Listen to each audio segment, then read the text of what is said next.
नमस्कार। दुआ और प्रार्थना में याद करने के लिए आपका शुक्रिया, बेहद धन्यवाद।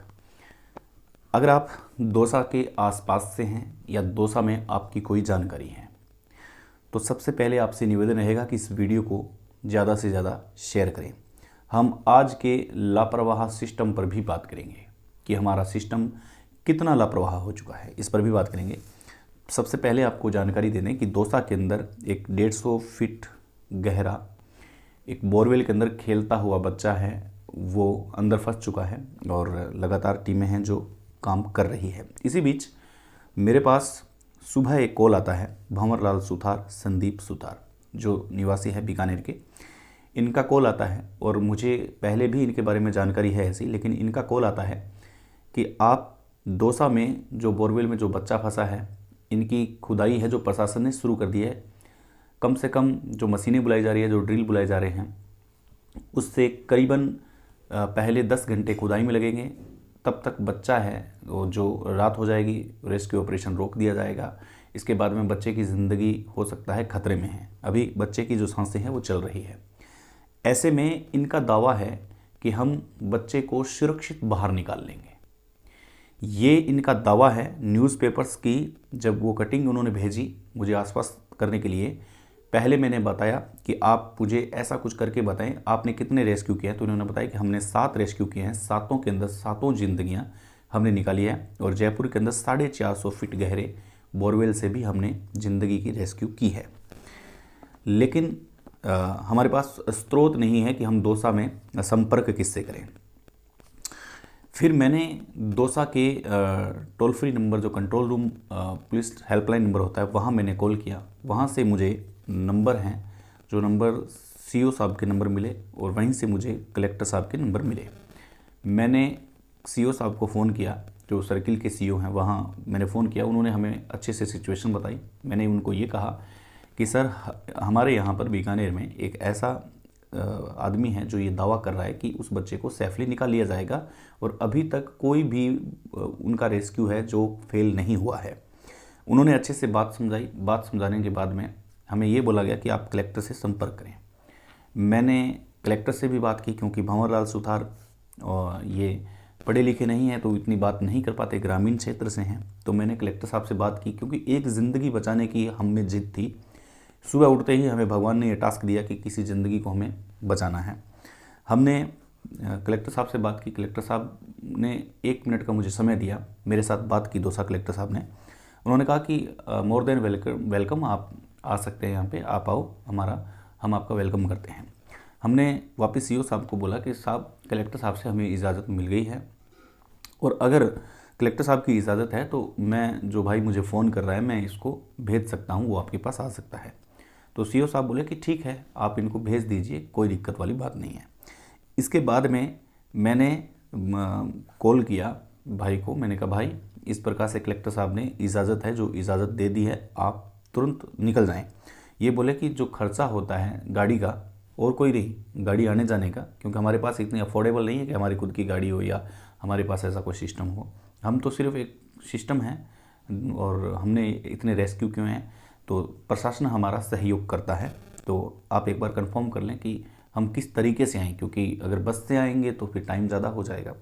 सीओ साहब को मैं वापस फ़ोन लगाता हूँ, ये कहते हुए कि सीओ साहब, आप बताइए कि किस तरह से आएँ।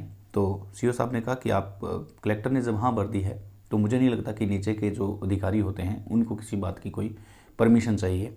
एक आदमी 400 किलोमीटर आने का, 400 किलोमीटर जाने का कोई गाड़ी किराया मांगता है, इससे ज़्यादा कुछ नहीं मांगता। अगर वो रेस्क्यू करना चाहता है तो अगर वो ज़िंदगी सेफली बच जाती है तो वो परिवार भी अफोर्ड कर सकता है। अब देखिए, ये 2 पहलू है, वो पहलू मैं यहाँ पे रख रहा हूँ।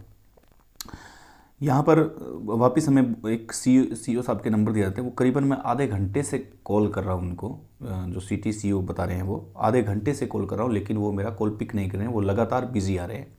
फिर मैं वापस कंट्रोल रूम में फ़ोन करता हूँ और उनको कहता हूँ कि मैडम, हमारे पास इस प्रकार की एक दुविधा हो चुकी है। कलेक्टर साहब ने तो हाँ भर दी है, लेकिन अब हम किस अधिकारी को कहें, अब मैं कैसे जिम्मेवारी लूँ कि उनको बुलाया जा रहा है, मैं यहाँ से रवाना कर दूँ, आगे उनका वेलकम कौन करेगा, आगे उनको रिसीव कौन करेगा, वो किस पे आएंगे, वो तो उनके पास तो गाड़ी है नहीं। तो अब आप ये बताइए कि क्या प्रशासन इसमें सहयोग करेगा। तो उन्होंने कहा कि मैं तो एक छोटी सी कर्मचारी हूँ, मुझे इस बात की जानकारी नहीं है, आप एसपी मैडम को कॉल कर लें।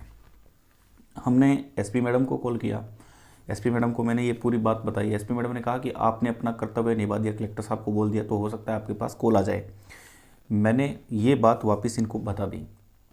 इन्होंने अपनी पीड़ा बताई है कि प्रशासन वहाँ पर लगातार मशीनें, बड़ी बड़ी मशीनें, एसडीआरएफ की टीमें, ये वो सब मंगा रहे हैं। अधिकतम ऐसा होता है कि सेफली ज़िंदगी नहीं बच पाती है और खुदाई में पैसा लगा देंगे।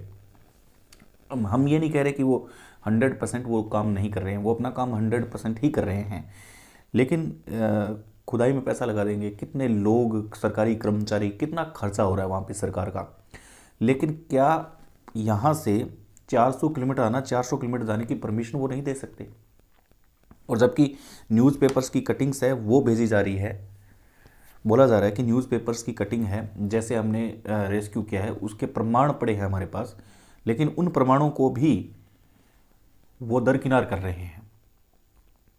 ये बड़ी विडंबना की बात है कि मान लीजिए कि वहाँ पे कितनी मशीनें खड़ी है, कितने सरकारी सिस्टम का वहाँ पे पैसा लग रहा है, लेकिन एक आदमी जो चिल्ला चिल्ला के ये कह रहा है कि भाई उस ज़िंदगी को मैं बचा सकता हूँ, लेकिन उसकी बात को कोई नहीं सुन रहा है। उसको बोल दिया गया है कि आप आइए, वो मेरे द्वारा बात कर रहे हैं, मैं प्रशासन से बात कर रहा हूँ। प्रशासन को अगर ऐसा कोई व्यक्ति है तो पहले तो उसका रिकॉर्ड चेक करें। जयपुर का हुआ है तो जयपुर में आप तुरंत कॉल निकाल के रिकॉर्ड कर सकते हैं, रिकॉर्ड चेक कर सकते हैं कि भाई इस व्यक्ति का क्या रिकॉर्ड है। और न्यूज़पेपर्स की कटिंग में रियलिटी में कई ज़िंदगियां बचाई हुई है, ये वो झूठ नहीं बोल रहे। और आज तक उन्होंने जो भी रेस्क्यू किया है उसमें से हर ज़िंदगी को उन्होंने निकाला है। लेकिन वो जब मेरे से बात कर रहे थे तब उनकी आंखें नम हो चुकी थी। बोला कि हमें सरकार के जो नुमाइंदे हैं, जो प्रशासन है, वो सही तरीके से ट्रीट नहीं करता है और इसी वजह से ये इनकी बड़ी लापरवाही है। वहाँ पे लाखों रुपए खर्च किए जा रहे हैं, हाल फिलहाल कई मशीनें हैं, उनको कोई सफलता नहीं मिली है, लेकिन हमें सही ट्रीट नहीं किया जा रहा। अगर हम कोई पैसा नहीं लेते, अगर वो सही तरीके से ट्रीट करें, हमसे बात करें, हमें पूरा मामला बताए, तब हम वहाँ आएँ। बड़ी विडंबना की बात है। अगर आप दौसा से हैं तो नीचे नंबर आ रहे हैं, आप हमसे संपर्क कर सकते हैं। संपर्क करके अगर कोई भाई उस ज़िंदगी को बचाना चाहता है, क्योंकि मैंने मेरी तरफ से सिस्टम को कॉल कर लिया है, मैं थक चुका हूँ। अगर कोई भाई को उस छोटी सी ज़िंदगी को अगर कोई बचाना चाहता है तो कृपया इस नंबर पे आप संपर्क कर सकते हैं। वो आदमी सिर्फ आने जाने का, जो भी गरीब आदमी है इतना अफोर्ड नहीं कर सकता, आप भी समझें, वही मांगता है और कुछ नहीं मांगता। अगर कोई भाई ज़िंदगी बचाना चाहता है तो संपर्क कर सकता है। Thank you so much. बल्कि